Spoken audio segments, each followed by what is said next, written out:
In this video I'm showing you what panels and what parts you need to remove in order to install one of these little USB chargers in the little hole that's assigned to it on the right hand side of the instrument panel. So this is not the original one, but it's the same procedure. I bought this one because it has a little voltage that shows the condition of the battery. So basically what you need to do is remove you need to remove panels and parts in order so you can remove the headlight. So we'll see how it goes.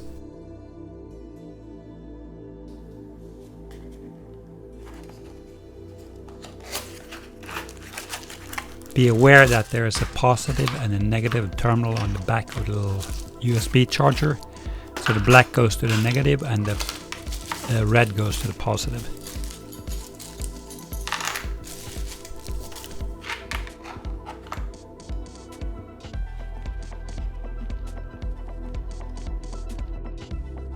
In order to get good crimps, you have to have the correct type of plier. So the plier to the left with the orange handle, that's for the small little terminals that's inside the 2 and also for the 3 prong connectors on the Yamaha, the accessory connectors. And the pliers with the red handles, that's for the typical flat bladed Spade connectors. That's the ones that are on the back side of the USB charger themselves. And the big plier with the blue handle, that's just a wire stripper, and it makes that a lot easier.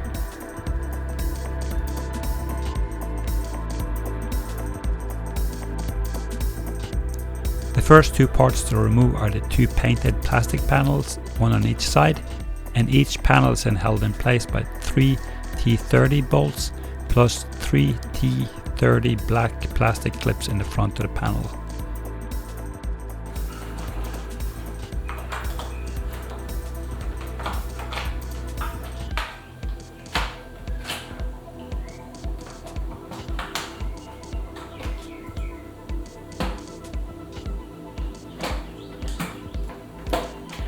When the bolts and clips are removed, you need to push the panels towards the rear of the bike because the panels has 2 little tabs on the back side of the panel.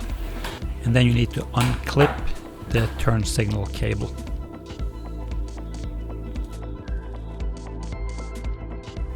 The next 3 parts to remove are the 2 little side deflectors and the windscreen, and for those you need a 4mm Allen.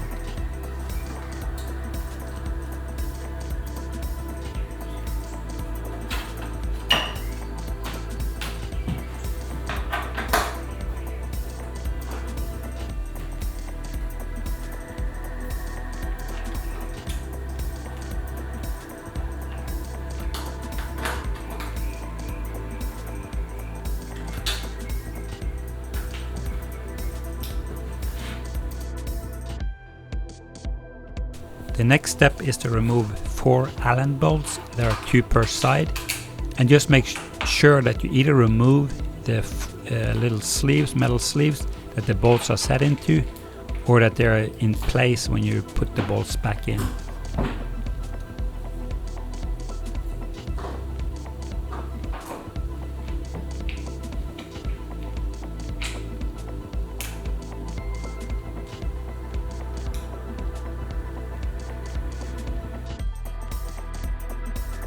Then it's time to loosen the crossbar, and it's held in place by 2 5mm Allen bolts, and they are set into 2 brass sleeves. So the same goes for the sleeves there, just make sure that you remove them and put them back in place.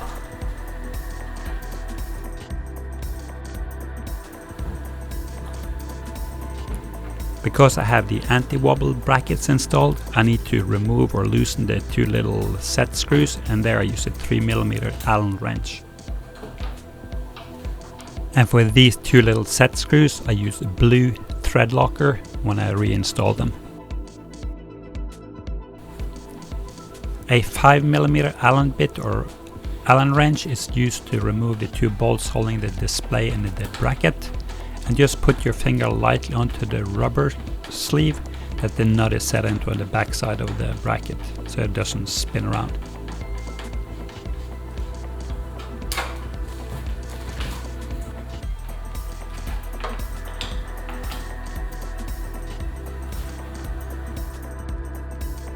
The headlight itself is held in place by 4 6mm Allen bolts, and you use a 5mm bit in order to remove the headlight.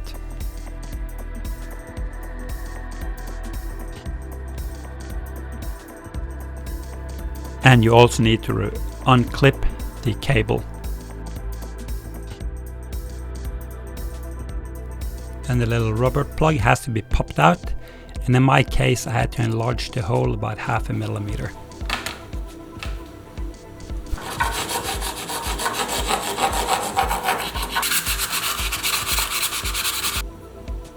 And finally I can come to the end of the quest, popping in the little USB charger.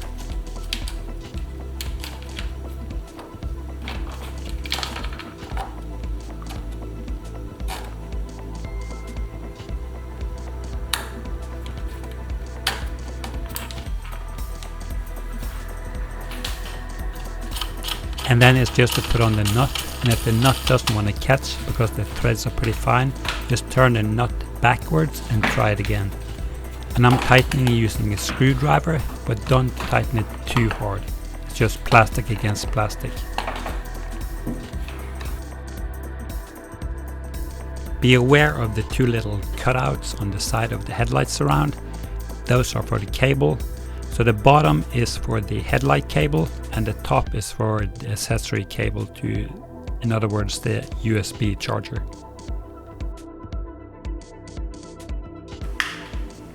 I'm connecting the USB charger to the little 2-prong auxiliary connector.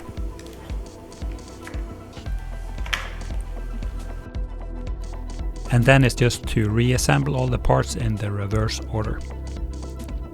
Before you put all the tools up, just make sure that the turn signals and the headlights is still working, that all the connectors are plugged in.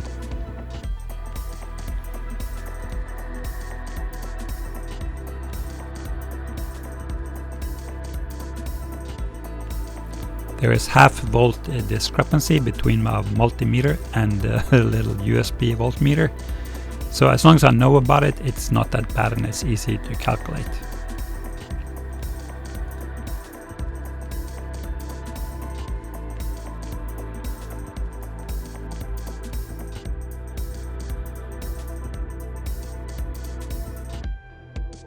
Thanks for watching. Have a good ride. Please subscribe. More videos to follow.